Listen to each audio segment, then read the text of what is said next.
Dell's World number 274 for November 10th, 2021. I think it's time for Mike Dell's World.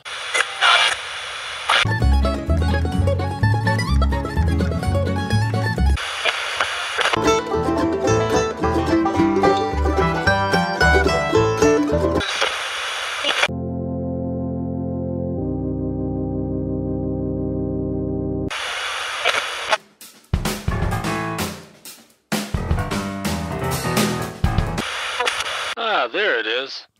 And good morning, good evening, good afternoon, whatever the case may be. And today I want to talk about, this is Cars and Airplanes Day for NaPodPoMo. But anyway, today I want to talk about Hoovie's Garage.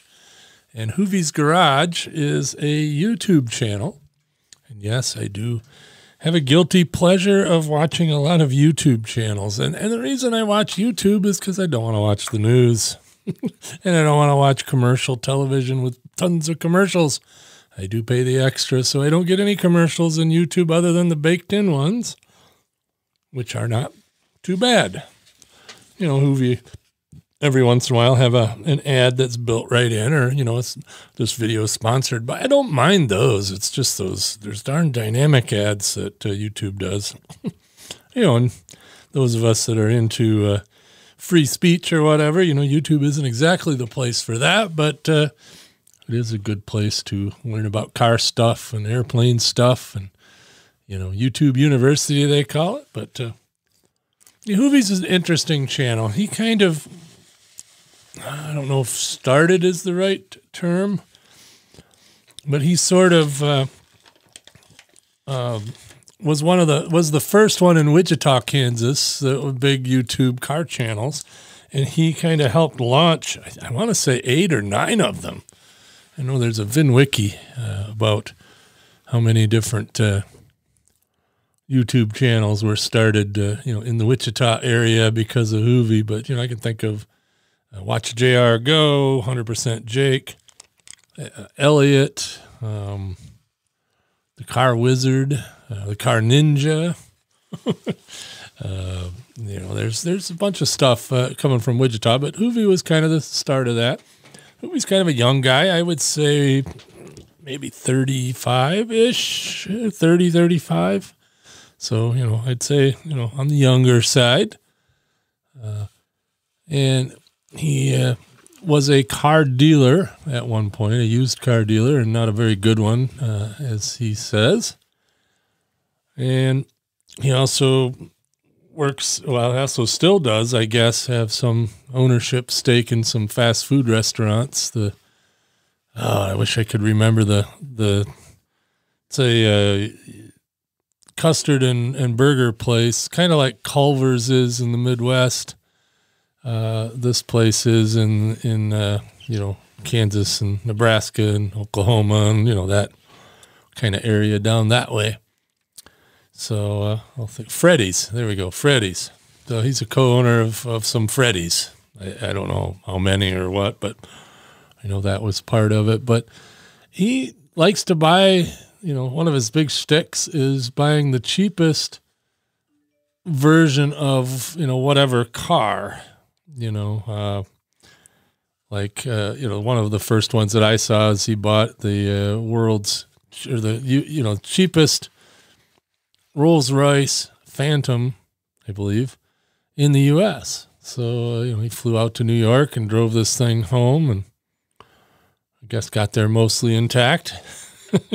But, you know, he likes to buy like the cheapest example of something. You know, he bought the cheapest Lamborghini Gallardo Spider, bought the, you know, cheapest Ferrari, you know, things like that. That's one of his things. And also he likes to do hoopty rescue. You know, he'll buy something and then take it over to the Car Wizard, who has his own channel, and they'll go through the car and they'll decide whether to fix it up or not.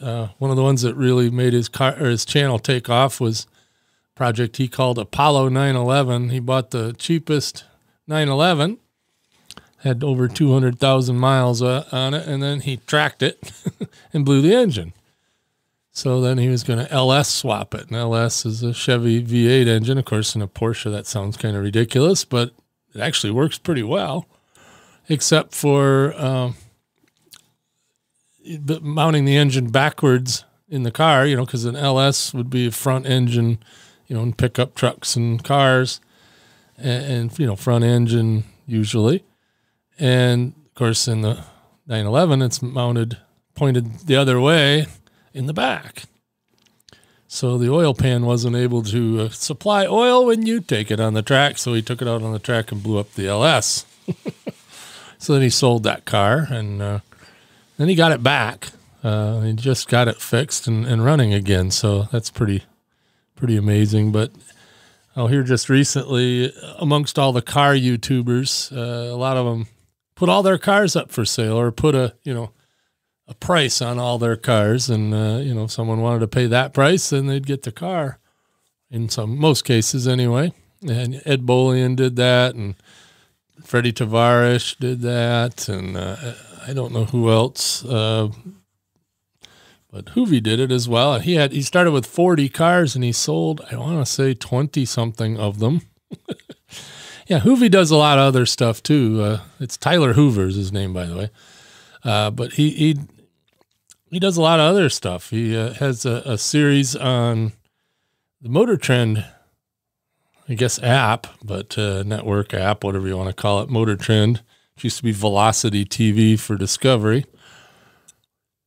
But he has a show on there called Car Issues, where he buys a car and drives it home and has the car wizard work on it. And, so he just got done filming season 2 of that. So he buys a bunch of cars for that. So he had a bunch of extra cars that he sold in the 40 that he had up for sale. And then he also does some reporting during the Barrett Jackson auctions for Discovery. So he's one of the, people that goes and looks at the cars and, is on camera for part of it. And so he does that. Of course, then he does his YouTube stuff, and then he still does Freddy's. So he was down, at some convention. So he's been busy. But let's see, some of the famous cars that he has or had. He had an old Imperial that was pretty cool. I had an old Imperial and thought that was neat. And he likes big old luxury cars. He bought a Copart Maybach, which is a Mercedes-derived super luxury car or whatever. He bought one that was wrecked and fixed it up, and of course, never made any money on it. And, BMWs and, just all kinds of stuff. He's got, he bought 2 Ferrari or Lamborghinis in one night about a year ago, I guess. And that was actually probably a good decision, because he's been offered some ridiculous amount of money for those. But he's got a Countach, a Diablo, and then, of course, he still has the Gallardo that he had. So it's a Gallardo. I don't know. But it's a mid-2000s vintage Lamborghini, more modern one. But Hoovy's quite the channel to watch. And he markets it as the world's, or the dumbest car YouTube channel, or dumbest car channel on all of YouTube, or however he puts that. But it's a neat channel. It's called Hoovy's Garage. I'll have links to that. Plus, I'll have links to some of the other channels I watch. I do a lot of car YouTube. So, and then there's another airplane one that I watch called Jimmy's World. And it's kind of the same thing as, he'll go out and buy a junk airplane and try to make it work and whatnot. But Hoovy was the car YouTuber that I picked up on second, I guess, because Doug DeMiro, who does car reviews on YouTube, is kind of the daddy of this stuff. But it's fun, and watching YouTube for that kind of thing is good. You try to say anything doesn't toe the line politically. YouTube can throw some roadblocks at you or whatever, demonetize or whatever. But, a lot of these car YouTubers are not doing politics or anything, so it shouldn't be a problem. And it's fun to watch. especially now that car prices are gone kind of berserk. You know, Tyler's even making some money on stuff, but sold all those cars, and I think overall he still probably lost money, but made lots of money on YouTube, so he's doing okay. So anyway, make this one a shorty, and we'll catch you tomorrow. Thank you for watching.